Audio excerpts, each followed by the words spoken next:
Morning friends, this is MD Waseem. Welcome to my channel Waseem academy. Friends, आज हम लोग environmental pedagogy के कुछ इंपॉर्टेंट क्वेश्चंस को देखेंगे जो कि बेस्ड होगा डब्ल्यूबी प्राइमरी टेट 2022। तो अगर आप लोग चैनल पे नए हैं तो प्लीज आप लोग चैनल को सब्सक्राइब कर ले और बेल आइकन को हिट करना ना भूलें for latest update.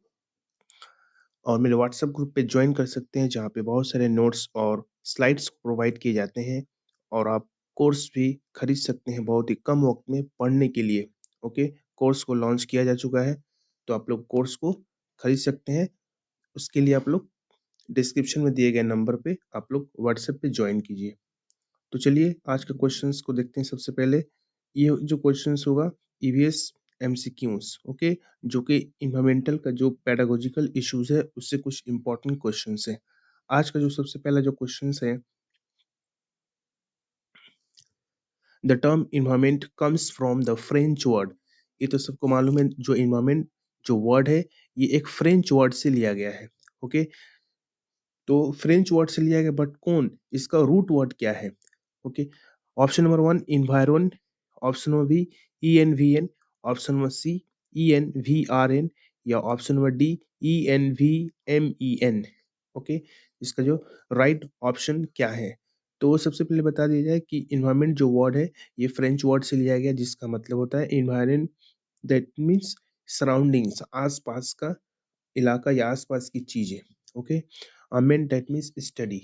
Okay, surroundings study जिसका मतलब होता है, और ये वर्ड लिया गया environment French word environ. Okay, option number one is right answer, E N V I R O N, environ.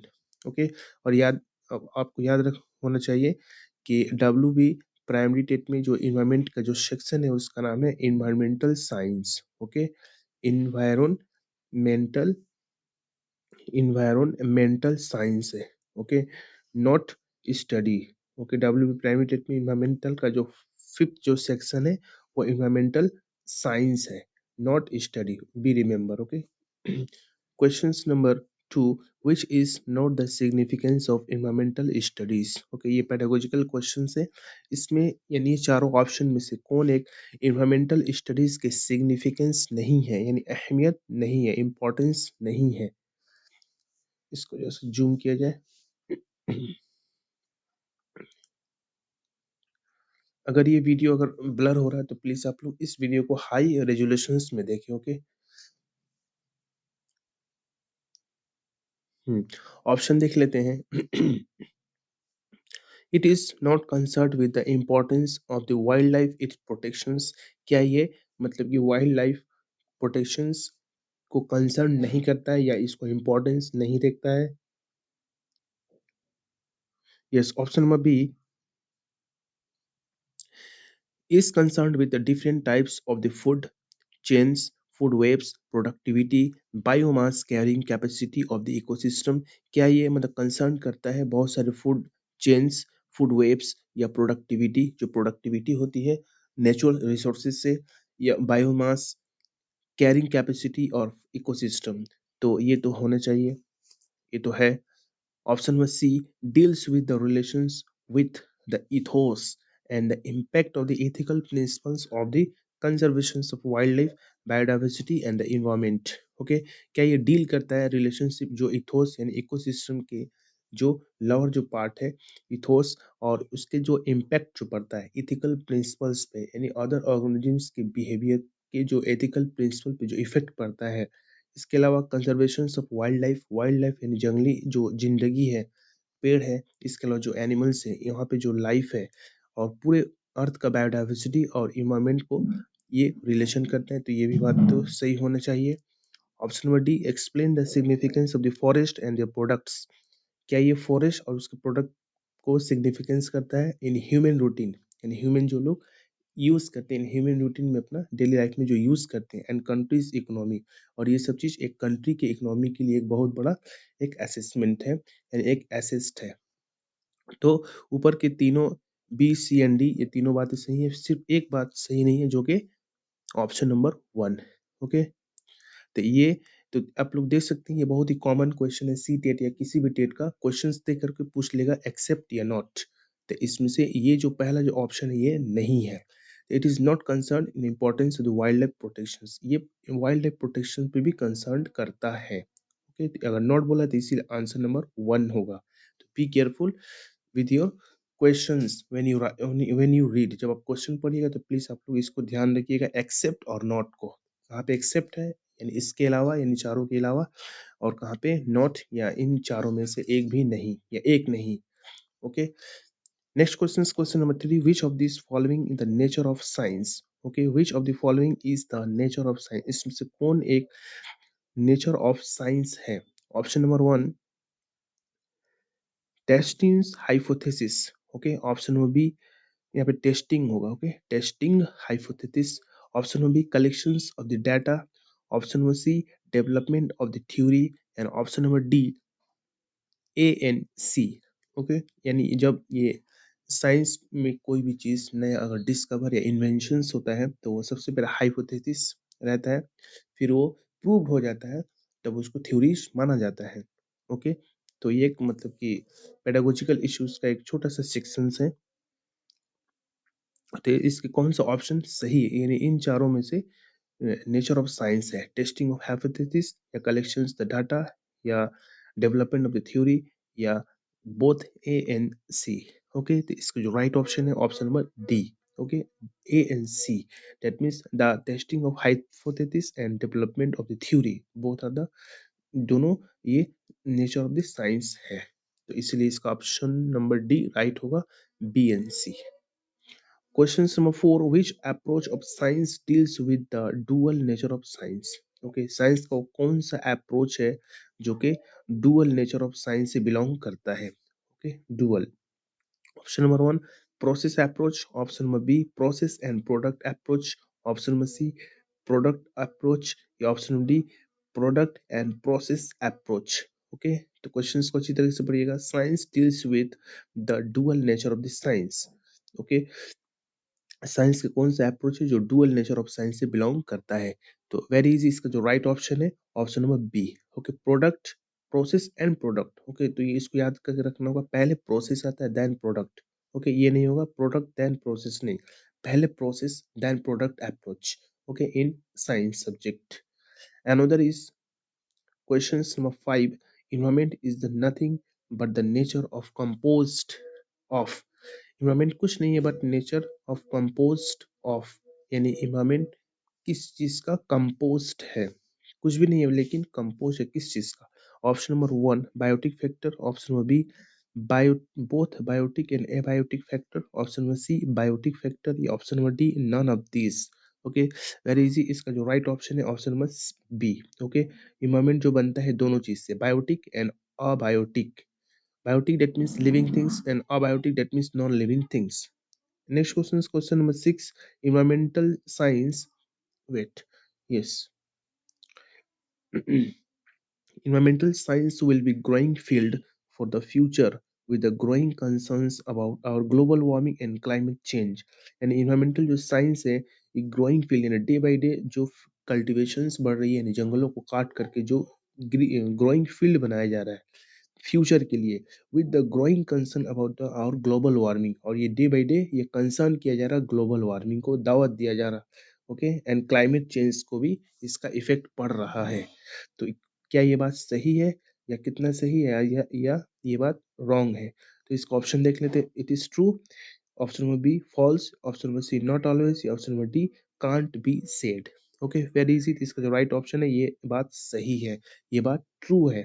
Okay, day by day एक बड़े पैमाने पे फॉरेस्ट को काट करके मतलब कल्टीवेशन फील्ड बनाया जा रहा है और उसमें बहुत सारे टेक्नोलॉजीज को यूज करके बड़े बड़े मतलब कि लेवल पे ग्रोइंग फील्ड बनाया जा रहा और अनाज को उगाया जा रहा, जिससे फ्यूचर के लिए क्लाइमेट चेंज और ग्लोबल वार्मिंग का भी रीजन बन रहा है। क्वेश्चन नंबर 7 देख लेते हैं।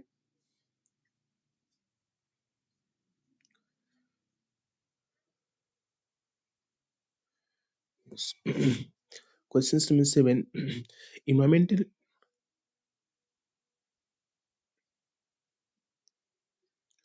Yes, question number 7. Environment is not limited to the issue of sanitation and health, but it is now concerned, environment जो एज है ये लिमिटेड नहीं है, कोई भी इश्यूज या कोई भी मतलब कि हेल्थ से रिलेटेड या सैनिटेशन साफ सुथराई से रिलेटेड, बट ये अभी कंसर्न किया जा रहा है। पहले ये बात नहीं माना जाता था इन्वायरमेंट में, बट ये इन्वायरमेंट का एक पार्ट बताया जा रहा है कि सैनिटेशन हो या हेल्थ इश्यूज हो, ये सब इन्वायरमेंट का पार्ट है। तो इसमें से कौन सा ऐसा और इसमें कुछ इंक्लूड्स है जो कि इन्वायरमेंट का पार्ट बन गया है? Option number one, pollutions control.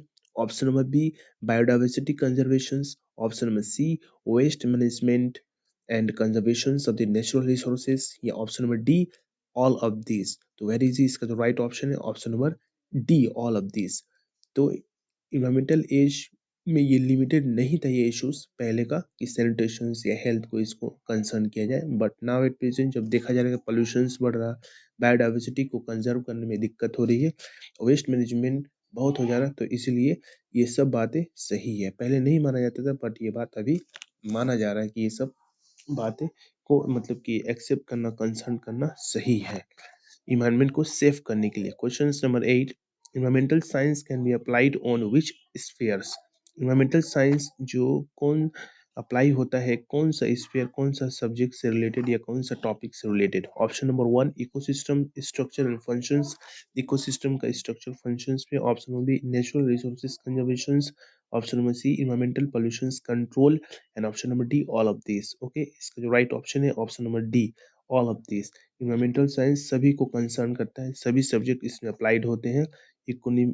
Ecosystem structure and functions, natural resources okay of our earth, और environmental pollution control.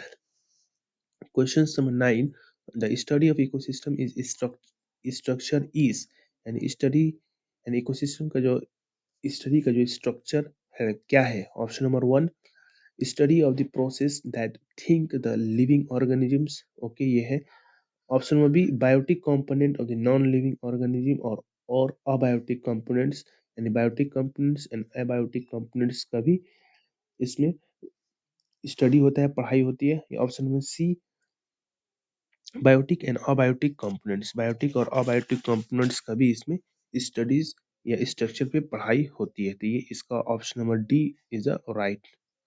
Question number 10, what is a natural what is natural resource conservation? Natural resource conservation क्या है? Option number one, for managing the maintenance of the forest, yes. Option number B, maintenance of wild life from task. Option number C, it is also scope of environmental studies. Option number D, all of this. इसका जो right option है option number D, all are the true about the natural resources conservation. Question number 11, what is environmental pollution control? Environmental pollution control क्या है? Option number one, everybody can not control the pollutions. Okay. Option number B, he she can handle the waste management. Option number C, look for ways to control pollutions. And option number D, both B and C. Okay, इसका जो right option है option number C, option number D, B and C. यानी हर आदमी environmental pollution को control कर सकता है, वेस्ट मैनेजमेंट को हैंडल कर सकता है, और look for ways to control of pollution, यानी पोल्यूशन को समझ के, जान करके, अवेयरनेस करके पोल्यूशन को रोक सकता है। Question number 12, what is the work of environmental management? Environmental management का वर्क क्या है? Option number one, they offer advice to solve the problem of environment and optimum solutions of the upcoming problem। ठीक है, option number B, यानी ये offer करता है advice problem को सॉल्व करने के लिए, इन्वायरमेंटल प्रॉब्लम को सॉल्व करने के लिए, एंड ऑप्टिमम सॉल्यूशंस, और एक खास सॉल्यूशंस भी निकाला जाता है और अपकमिंग जो प्रॉब्लम आने वाला है। Option number B, they give the directions for the controlling pollutions due to industrial development। ये डायरेक्शंस देता है कैसे कंट्रोल किया जाए जो से इंडस्ट्रियल डेवलपमेंट से जो पॉल्यूशंस होती है। Option number C, both A and B. And option number D, none of these. इसका जो राइट ऑप्शन है option number C. Okay, A and C, A and B, इसी option number C is the right, A and B. Question number 13 last देख लेते हैं। The scope of environmental studies, environmental studies की scope क्या है? Option number one, research and development. And option number B, social development. Option number इसका जो C है, both A and B, and option number D है none of this. Okay, इसका जो right option है ऑप्शन नंबर सी होगा। तो environmental studies का स्कोप रिसर्च एंड डेवलपमेंट भी है और सोशल डेवलपमेंट भी है। ओके, तो ये था कुछ 13 questions about the environmental pedagogies. Next classes में कल इसके सेकेंड पार्ट को किया जाएगा। तब तक के आप लोग इस वीडियो को अच्छी तरीके से देखिए। किसी भी किस्म का डाउट दिक्कत हो तो प्लीज आप लोग कमेंट बॉक्स में कमेंट कर सकते हैं। अगर आप लोग को ये वीडियो अच्छा लगे तो प्लीज आप लोग इस वीडियो को लाइक और शेयर करना ना भूलें, और व्हाट्सएप ग्रुप को ज्वाइन कीजिए। और कोर्स को अगर खरीदना है, स्टडी मटेरियल को खरीदना है, तो प्लीज मेरे व्हाट्सएप नंबर पे दिए गए व्हाट्सएप पे मैसेज कीजिए, आपको कोर्स प्रोवाइड कर दिया जाएगा। ओके, तो आज की वीडियो में बस इतना ही। मिलते हैं नेक्स्ट वीडियो में। Thank you friends, thanks.